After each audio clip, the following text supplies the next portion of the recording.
माँ देवी भोजन लेकर आई। साधु बने अजय ने प्रेम पूर्वक भोजन ग्रहण किया और फिर रमा को आशीर्वाद देते हुए कहा, देवी, तुमने एक साधु को भोजन कराया है, भगवान तुम्हारा भला करें। यह कहकर उसने एक सोने की अशर्फी उन बर्तनों में रख दी जिनमें रमा भोजन लाई थी। रमा देवी ने साधु को प्रणाम किया और घर लौट आई। जब उन्होंने बर्तनों के बीच सोने की अशर्फी देखी तो चौंक गई। यह कैसे सिद्ध महात्मा हैं जो आशीर्वाद के रूप में सोने की अशर्फियां दे रहे हैं। शाम को जब जमींदार वीरनाथ सिंह घर लौटा तो रमा देवी ने पूरी घटना उसे बताई। हमारे घर के बाहर जो साधु महाराज आए हैं वे बहुत ही पहुंचे हुए सिद्ध योगी हैं। जब मैंने उन्हें भोजन कराया तो उन्होंने आशीर्वाद में सोने की अशर्फी दे दी। वीरनाथ जो साधु संतों से नफरत करता था, यह सुनकर चकित रह गया। साधु ने भोजन के बदले आशीर्वाद स्वरूप सोने की अशर्फी दी है। यह बात अजीब है। यह सुनकर उसका लालच जाग उठा। वह तुरंत अपनी पत्नी के साथ साधु महाराज के दर्शन करने पहुंचा। दोनों ने साधु को प्रणाम किया। जमींदार बोला, महाराज, जब तक आप यहां हैं आपको मेरे घर से भोजन मिलता रहेगा। साधु मुस्कुराया और बोला, धन्य हो जमींदार जी, भगवान तुम्हारा कल्याण करें। इतना कहकर उसने अपनी आंखें बंद कर लीं और ध्यान मग्न हो गया।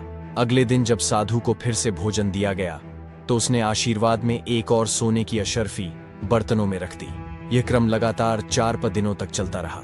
इससे रमा देवी की श्रद्धा और भी बढ़ गई, जबकि वीरनाथ के मन में लालच घर करने लगा। निश्चित ही इस साधु के पास बहुत सी अशर्फियां हैं। अब वह सोचने लगा, अगर मैं इस साधु को अपने घर में ठहराऊं तो इससे और ज्यादा सोने की अशर्फियां मिल सकती हैं। एक दिन जमींदार स्वयं साधु के पास भोजन लेकर गया और बोला, महाराज, आप यहाँ खुले में धनी रमाए बैठे हैं। आपको सर्दी, गर्मी, धूप और बारिश सब कुछ सहनी पड़ती है। मेरी विनती है कि आप मेरी हवेली में चलें और विश्राम करें। साधु ने कहा, ठीक है जमींदार जी, जैसी आपकी इच्छा। भीतर ही भीतर अजय मुस्कुरा रहा था, क्योंकि उसकी योजना बिल्कुल सही दिशा में जा रही थी।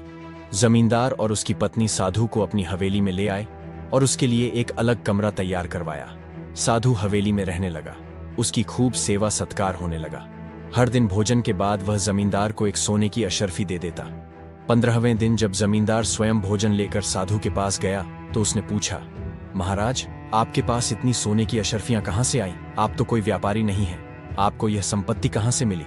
साधु मुस्कुराया और बोला, बच्चा, मैंने यह अशर्फियां किसी व्यापार से नहीं कमाई।